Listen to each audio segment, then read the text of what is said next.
Mano fotografija turi prasmę, nes per ją aš perduodu žmogaus pojūčius ir situacijas, kuriuose aš pats būdavau fotografuodamas. Reikia užjausti fotografuojamuosius. Pas mus labai daug žiaurumo ir ką galima rodyti, ko negalima. Aš manau, kad fotografuoti reikia viską. Aš buvau Bučioje ir kai aš žiūriu savo fotografijas darytas Bučioje, aš jaučiu jų kvapą. Atgimsta mano tiesiog receptoriai. Esu tikras, kad mūsų sunkus karas bus parodytas, koks jis yra vėliau. Ir gaila, kad mes gyvenam ilgai iliuzijose, kad daugiau karo nebus. Na, Europa normaliai gyvena.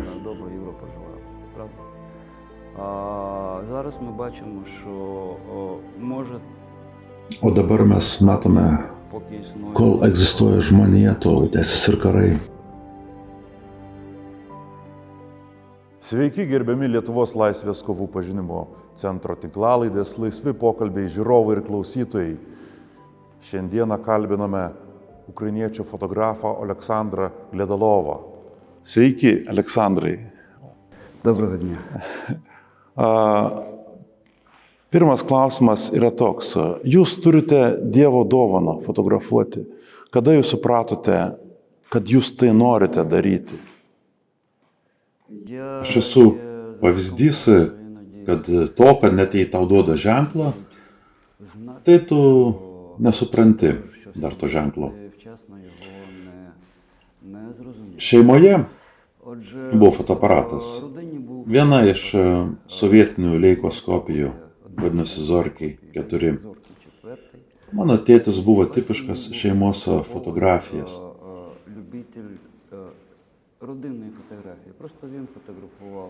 Fotografavo mane, brolį. Ir nuo vaikystės mačiau, kai tėtis užsidarydavo virtuvėje ir spausdindavo fotografijas.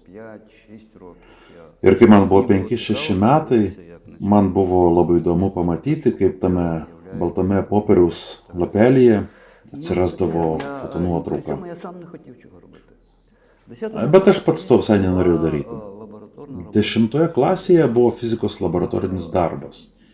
Užduotis buvo tokia, kad reikėjo išfotografuoti fotojuostą, išryškinti ir atspausdinti porą fotografijų. Aš tai padariau ir man išėjo tiek fotografijų, kad netgi tie mano draugam, kurie nieko nesigavo, aš jiem daviau tų fotografijų, atspausdinau. Na ir tokiu būdu jie gavo įskaitą. O kai aš tapau studentu, aš pradėjau keliauti į kalnus. Užsiminėjau kalnų turizmu ir kaip visi keliautojai turėjau paprastą fotoaparatą fotografavimui kalnuose. Kiekvienais metais aš vis rimčiau pradėjau užsiimti fotografiją kalnuose ir gavęs diplomą aš toliau tęsiau kalnų turizmą, nemečiau šio reikalo. Ir kiekvienais metais vis labiau koncentravausi į fotografiją. Turėjau 2 kameras. Viena buvo vestuvėms skirta spalvotai fotografijai, skaidriam, o kita juodai baltai fotografijai. Ir žingsnis po žingsnio tai dariau. Paskui 80 metų pradžioje man pradėjo darytis įdomu užsiimti profesionalią fotografiją. Žinoma, tai buvo analoginė fotografija. Aš išmokau labai gerai spausdinti nuotraukas. Buvo toks laikas, kada mane labai domino techninės spausdinimo galimybės, techniniai spausdinimo būdai. Šlapia spauda, na ir visi kiti. Aš praėjau tipišką amatininko kelią. Fotografavau viską, ką fotografuoja amatininkai. Aš fotografuoti išmokau pats, nebuvau jokiame klube. колись, як інженер я мав Ir можливість būdamas inžinierium, на aš turėjau galimybę мати відрядження keliauti po laboratorijas або в лабораторії, або в arba technikos bibliotekas ar kitas mokslo інші įstaigas. заклади наукові. І весь час у мене з собою була камера. Kiekvieną kartą pas mane būdavo fotoaparatas ir savo aš kėliau uždavinį. Мені подобалось, і дивлячись на свої, я намагався Kuo tobuliau pradėti fotografuoti. І така Na, aš savo tokį uždavinį iškėliau, kad kur tik mane nuneša mano kojos, aš ten turiu padaryti nors vieną vizualiai nepriekaištingą, gerą fotografiją. Na, gražią, negražią, bet kad būtų techniškai tobula. І на цьому шляху я фотографував Ir tame kelyje fotografavau viską, ką fotografuoja портрети дівчат, і потім žmonės. Ir merginų portretus. Зрозумівши, Bet paskui man tapo neįdomu. який інструмент Labiau aš supratau, kad turiu kamerą ir noriu eiti į gatvę ir fotografuoti realybę. Na, tuo metu aš perskaičiau žurnalą Tarybinė fotografija, tai buvo vienas žurnalas fotografija. Ir tame žurnale perskaičiau, kad yra fotografų grupė, kurie užsiiminėja socialinę fotografiją Kijeve. Jie vadinasi Žvilgsnis. Ir perėšiau profesionalią fotografiją. Tai buvo 1998 metai. Aš prie jų prisijungiau. Na, ir ko gero, tuo metu aš perėdamas į profesionalią fotografiją, supratau, kad aš turiu tam dovaną. Ar reikia užjausti pasaulį, norint, kad jis tau atsivertų ir kad tu padarytum gerą kadrą? Atsakydamas į prieš tai buvusį klausimą, pasakysiu tai, kad mano kelias fotografija prasidėjo nuo to, kad aš pradėjau tyrinėti realybę su fotokamera, bet aš stengiausi žiūrėti ne šaltų mokslininkų tyrinėtojų žvilgsnių, o emociškai. Mano fotografija emociška ir mane dažniausiai vadina ne dokumentiniu, o emociniu fotografu. Dėl to mano sieloje yra toks, humanistinis požiūris į pasaulį. Dėl to aš kenčiu ir užjaučiu tos žmonės, kuriuos fotografuoju ir pats kartu kenčiu su jais. Mano fotografija turi prasmę, nes per ją aš perduodu žmogaus pojūčius ir situacijas, kuriuose aš pats būdavau fotografuodamas. Reikia užjausti fotografuojamuosius.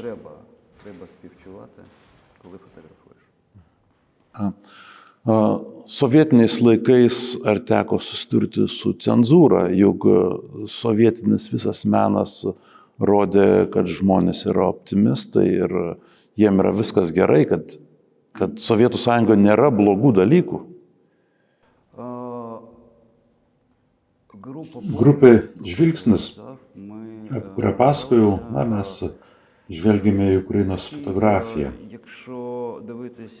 Ir šiaip jei žvelgti į Ukrainos fotografiją, tai visiems žinoma Charkovo Ukrainos mokykla, kuriai būdingas šiuolaikinio meno požiūris į pasaulį. O Kijevo fotografijos mokykla buvo labiau dokumentinė.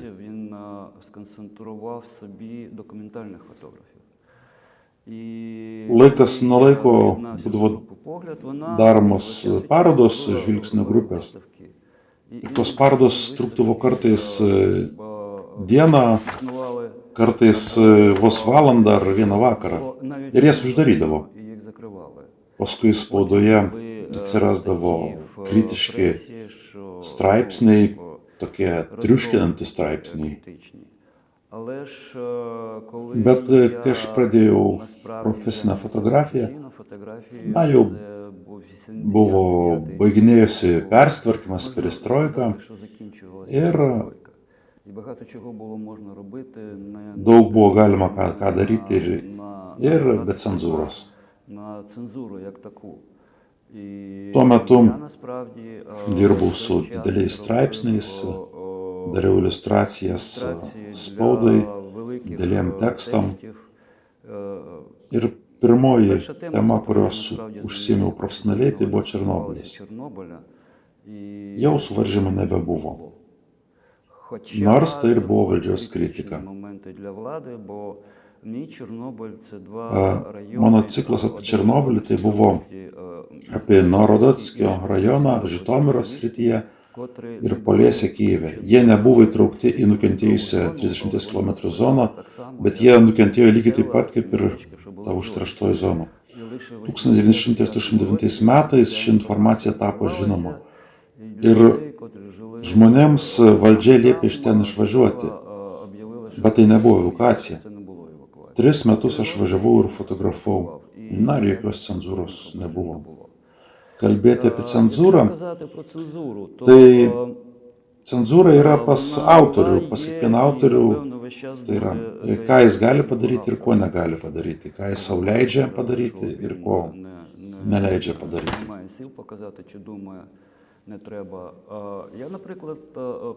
Aš su tuo susidūriau nuo 1995 metų, aš esu tik tai fotografas, aš nedirbu spaudai, medijom. 2001 metais fotografavau gydytojams be sienų organizacijai, Kemerovo srityje tuberkuliozės ligoninę sergančius. Kemerovo muziejuje buvo paroda ir ten buvo kelios parodos. Tai buvo parodinis projektas su gydytojais be sienų ir su baudžiamąja Kemerovo sistema Rusijoje ir su Rusijos Raudonojo kryžiuje. Ten buvo fotografija, kur, man matant iš konvojaus išvedė nuteistąjį dėl jo fizinės būklės ir tą pačią dieną jis numirė iš bado. Aš jį nufotografavau. Jį sausio mėnesį išvežė iš Maskvos, o sausio pabaigoje priešmirtinėje būklėje jį išvedė iš etapo. Aš nufotografavau, kaip jam bando padėti. Paskui turėjau galimybę nufotografuoti kolonijos morge.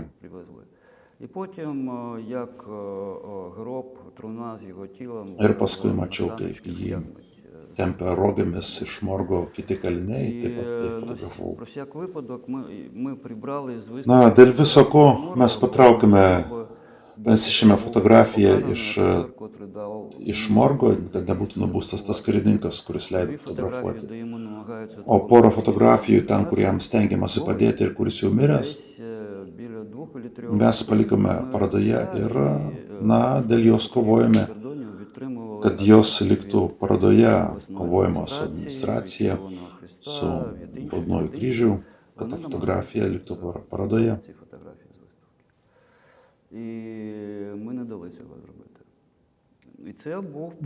Tai tikrai buvo cenzūros apraiška.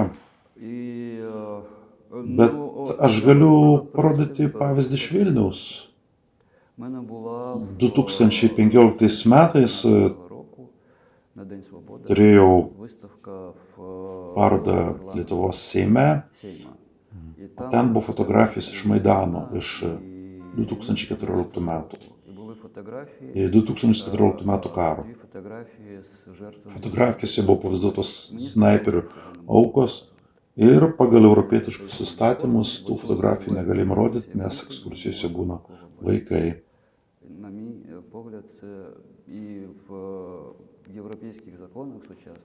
Ne, tai Europoje turbūt yra cenzūra. Ir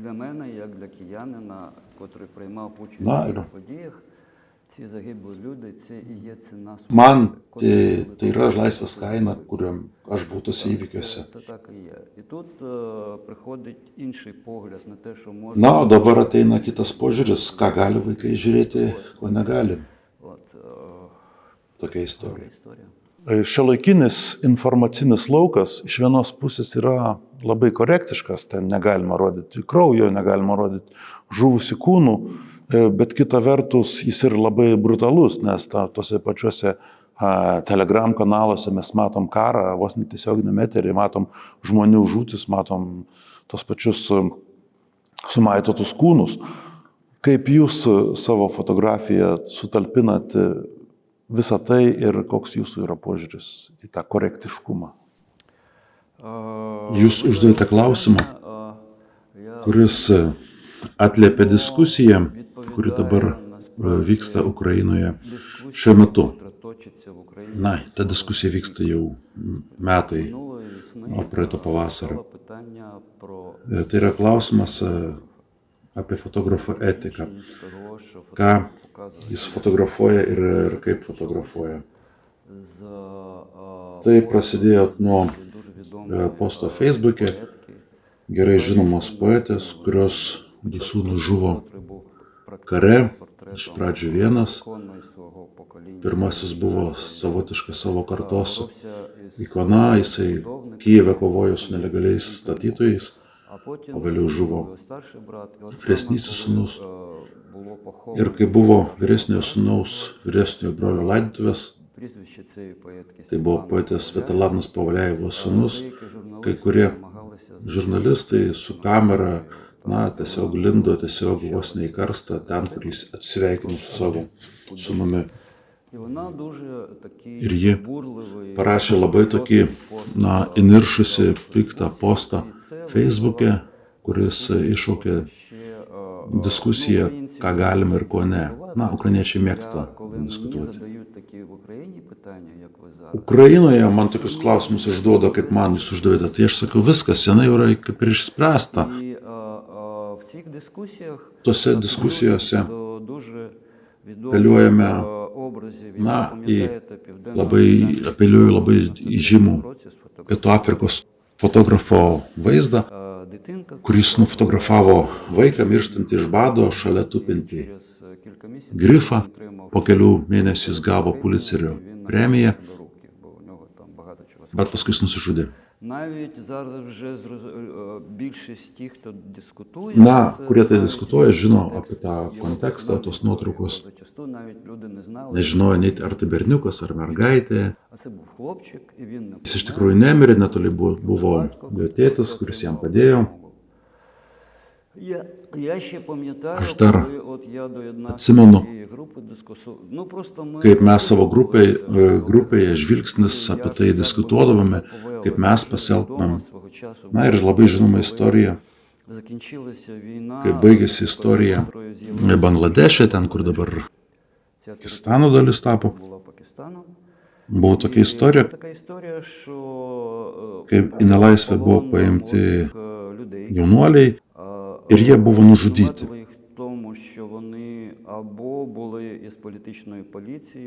Matė, kad jie buvo iš politinės policijos, ar jie buvo skundikai. Aš nežinau, kur tiesa, kur ne. Ir tiesiog jų žmonių akivaizdėje buvo nužudyti durtuvais.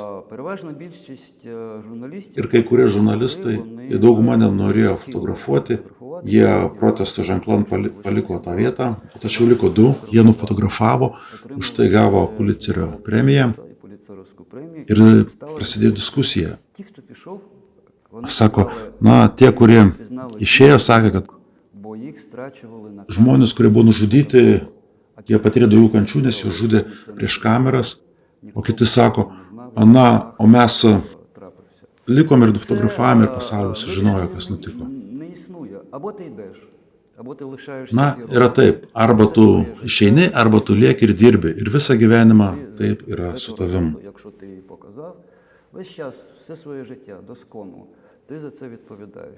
Taip pat kaip ir Edis Adamsas, kuris nufotografavo vaizdą, kai policijos Saigono viršininkas nušauna nelaisvę paimtą Vietkongo partizaną. Aš dar pamenu Tarybų Sąjungos laikus, kad sovietų kareivinėse raudonajam kampelyje buvo ši fotografija ir ten buvo aprašas, kad žvėriškas amerikietiško imperializmo veidas Nors ten buvo buvę vietnamiečiai. O istorija buvo tokia, kad tai buvo visiškai asmeninė istorija. Šioje gatvėje buvo pastatas, kur buvo to generolo gimtieji namai ir ten buvo nužudyti jo buvo giminės ir artimieji. Партизани turėjo sąrašus. Коли вони входили в Сайгон, і в інші міста цього лунного наступу, кого вони мають вбити? Kurie norėjo nužudyti tuos giminaičius. Tas generolas išvažiavo, emigravo į Jungtines Amerikos valstijas ir visą gyvenimą negalėjo savo ramiai gyventi, nes visi žmonės žinojo, kad tai yra čia jis. Ir tas fotografas Adamsas sako, kad šioje fotografijoje žuvo 2 žmonės.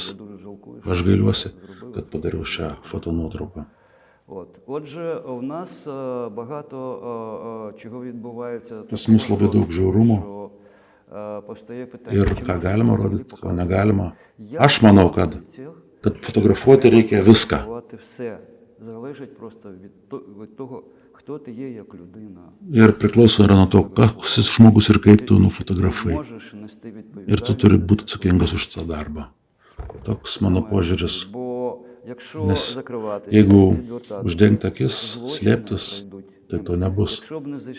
Jei fotografai nebūtų atėję į Osvencimo stovyklą, būtų daug mažiau įrodymų, kad įvyko tas žiaurumas. Tas pats kaip rusai sako, kad žudynės Bučioje tai vaidinimas. Aš buvau Bučioje ir kai aš žiūriu savo fotografijas darytas Bučioje, aš jaučiu jų kvapą. Atgimsta mano tiesiog receptoriai ir lyg tai būčiau toje pačioje vietoje. Kaip nufotografuota priklauso nuo autoriaus. Bet nėra tokio dalyko, kurio nebūtų galima dokumentuoti.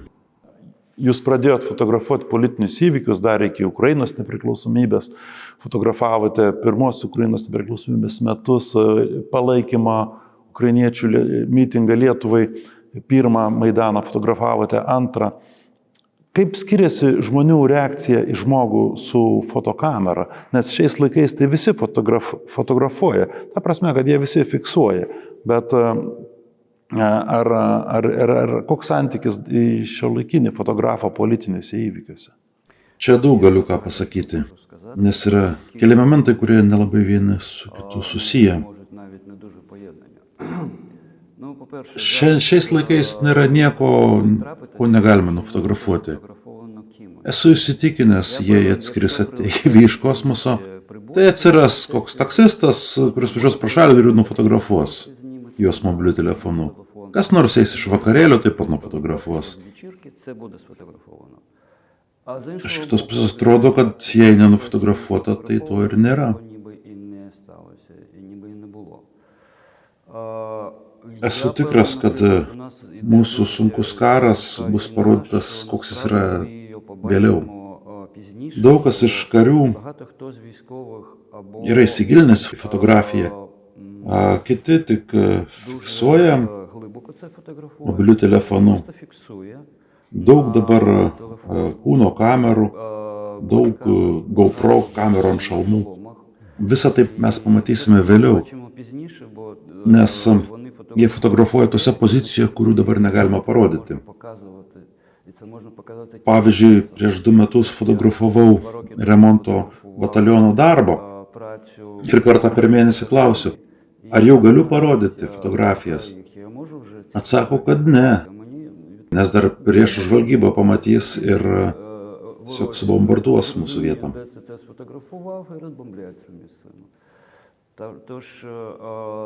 Pavyzdžiui, 2014 metais su savo draugu Maksimu Dandiuk buvau Ilovaiske.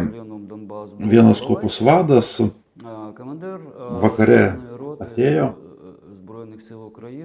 ir pasakė, kad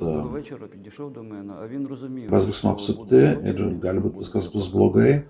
Sako, nepyk draugė, bet jeigu viskas bus taip, kaip bus, aš paimsiu tavo juostas ir apšviesiu.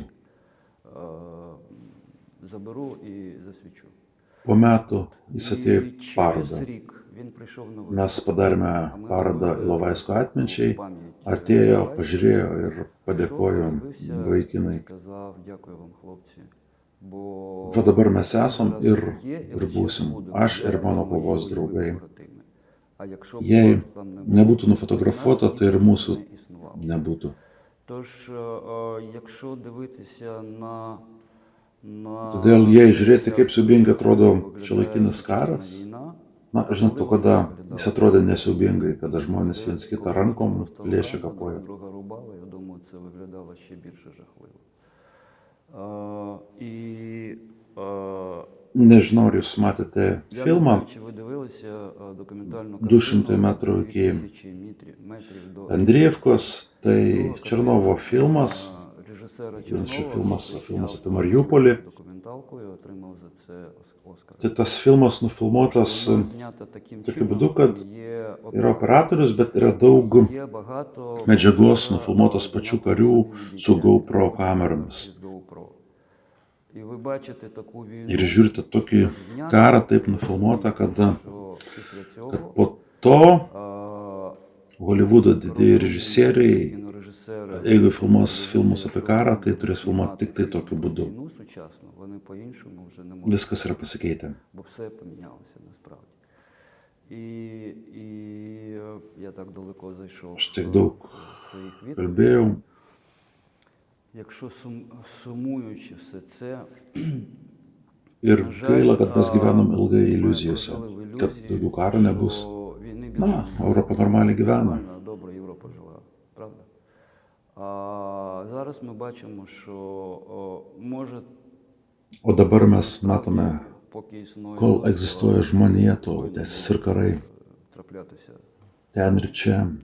Todėl, kad neužsimėkime, Якщо nesistebėkime ir neužsiminėkime save apgaulę. цього не фіксувати, це обманювати. Reikia matyti teisybę, reikia ją suprasti. Правду треба її розуміти. Ir reikia ruoštis tom, kad Готуватися gali tai nutikti su tavim ir su tavo šalimi. своєю країною. Jūs fotografuojate labai sunkes temas, labai sudėtingas temas ir jūs buvote kare, jūs buvote Ilovaiską. Ir kaip jūs nuo to pasitraukite, kaip psichologiškai sutvarkot su savim, kad tai neužgoštų jūsų, kad galėtumėte toliau gyventi. Suprantu jūsų klausimą. Питання це, Tai yra dažnas klausimas man užduodamas. на жаль, часто мене запитують про це. Atvirai pasakysiu, nežinau, kaip aš tai visą tai ištveriu. Не знаю, чому я це витримав. Bet kažką reikia atsakyti. Відповідати. Тож Tai я того часу kai почав aš buvau mažas Ukrainoje, був маленьким, mano mama įtino grikių košę ir sakydavo, valgyk Saša, будеш сильний. grikius ir būsi stiprus, tai tau padės. Тож я Taigi, aš juos toliau ir valgau. O а так kodėl pas mane nėra to posttrauminio sindromo? Aš nežinau. Gal aš esu pavyzdys to, kad є приклад того, що ne kiekvienas žmogus, ne kiekvienas kariškis виходить iš tokių situacijų išeina su posttrauminiu sindromu. синдромом. Я думаю, Aš manau, kad котрі yra žmonės, kurie nedaug laiko praleidžia ir gali gauti tą sindromą. тримаються, O yra tokie, kurie то от я знаю, що ir nuo 14 metų kariauja. і деякі з них Jie neprisipažins, kai kurie, kad turi posttraumą. посттравма. Чи є, чи ні, я не знаю. Я колись це питання мене Kažkodėl tokį klausimą uždavė Portugalijos fotografo, він португалець, mano draugas Paulo Mozalinis, daug metų draugaujame. але тоді тільки він перший раз побачив мої фотографії про вуличну. Kaip jis pirmą kartą pamatė fotografijas apie Тоді жив в Парижі, зараз він повернувся жив. gatvės vaikus, mes Ми йшли просто в кав'ярню, і він мене запитав, а як eidamas paklausė, o kaip tu visada ištveri? Sako, vaikai, tai juk labai jautru, labai sunku. працювати? Aš jam atsakiau, Так, як іноді atsakiau labai paprastai. але зараз трошки менше про таке кажу, що іноді, якщо вже Na, тобі важко, можна galima neblogai išgerti ir ryte і тобі atsibusi і вранці ти готовий. ir viskas praeis. Уважно подивився і сказав, Jis mane keistai pasižiūrėjo, sako, ne, sako, butelis viską per dieną niekaip negali padėti. це було, і він ще в 90-х Na, jis tiesiog daug gerdavo, bet paskui nustojo. якимось чином він все робив. Ir jis ištvėrė, nors jo žvilgsnis labai pesimistiškas pasauliu. O kas man duoda jėgų, aš pats nežinau. Я і сам не знаю, але я витримую. Bet ko gero yra tai, ką aš labai mėgstu. Aš labai mėgstu fotografiją. Aš noriu parodyti gyvenimą tų žmonių, kurie negali patys apie save papasakoti. Я розумію, що це важливо, може це мене також підтримує, бо Jūs man uždavėt ви задали питання, а klausimą, aš pats ieškau į atsakymą. Na, Graikiai aišku labai gerai. Але це просто, щоб Na, galima ir iš to pasijuokti. Nors iš tikrųjų, tai aš grikius valgau ir juos mėgstu. Jūs fotografavote tas vietas, kur savo žvėriškumą rodė tie nežmonės, kurie užpuolė Ukrainą. Ar gal girdėjote, gal jūsų fotografijos, konkrečiai jūsų, buvo rodomas tiem žmonėm, kurios paėmė nelaisvę ir jie jas pamatė? Mano fotografijų nerodė. Na, nemanau, kad rodė. Tiesiog nemačiau. Я думаю, що декому так, і можна, я думаю, що Bet не передивлявся. yra toks YouTube kanalas, Була така tokia rubrika. На YouTube каналі двох журналістів, Kurie du žurnalistai kalbina rusų karo belaisvius ir jiem rodė nuotraukas. їм показували. Ir galima rasti ir pamatyti jų reakciją. Але Bet kuo toliau, tuo labiau mes suprantame, kas tai per žmonės tie rusai. що вони регулярно Jie reguliariai nužudo pasidavusius į nelaisvę Ukrainos karius. зброю. От, тож, Todėl ar paveiks чи це на них має fotografijos, na, ar jų rodymas, aš nežinau. не знаю. Я, наприклад, коли мені пропонували поїхати в ці Kartą man pasiūlė važiuoti į kalėjimus, kur laikomi rusų karo belaisviai, aš pasakiau, kad nenoriu. Man tai neįdomu. Я, на жаль, за віком Dėl savo amžiaus aš negaliu kariauti. в році 70 літ. Man bus 70 metų, Тож, aš galiu tik можу fotografuoti. фотографувати, але, по-перше, розумієте, за Prieš 2 savaitės iki pilno masto įsiveržimo mano вона з чоловіком, mylima dukterė čia pasakė, kad laukiasi. вони Jiems gimė nuostabi mergaitė. народили. Звати її Ванда. От. Prasidėjus Була така любов, karui mane apėmė toks įniršis, aš norėjau eiti į frontą ir žudyti. це розуміння, коли Aš nuo 95 metų sakiau, kad bus didelis karas su Rusija. прийде. Kai pamačiau Grozną 1996 metais, aš supratau, koks bus karas. Знаю, як вони воюють. Вони Aš supratau, kaip rusai kariauja, nieko negailėdami, and, jie negaili savų, jiems absoliučiai nusispjauti. це просто Žmonės jiem tik tai mėsa, medžiaga, розкидають. meta juos į mėsos šturmus. От. Тож, навіть знаючи все це, навіть розуміючи, що от-от це почнеться, тож це вже просто притаманно любої людині, я думаю. Aš galvoju, čia Зараз. kiekvienas žmogus galvoja, kad tai neprasidės, bet na, gal prasidės, gal po mėnesio, gal po metų, bet atsibundi ir supranti, kad jau prasidėjo. Тож було таке відчуття. Man buvo toks jausmas, kad tai bus visada. І як вони будуть Kaip mes su visu tuo, ką patyrėm gyvensim, mes suprantam, не можемо простити наше покоління. ці mūsų діти, karta, які kartai bus sunku. навчаються під землею в Харкові чи проводять ночі. Mūsų karta jiem netleis, mes jiem neatleisim. Mes matom, kaip Harkive naktis praleidžia žmonės požemėse, mokyklos požemėse, kaip stovi mano žmonės pažįstami koridoriuje tarp 2 senelių, kad sprogimo metu neužmuštų. як вони дивляться на ці Ir фотографії. kaip tie rusai žiūri į mano fotografijas, man iš tikrųjų absoliučiai nesvarbu. Jie tai padarė, jie padarė savo siubingus dalykus ir tegu dabar jie su tuo gyvena.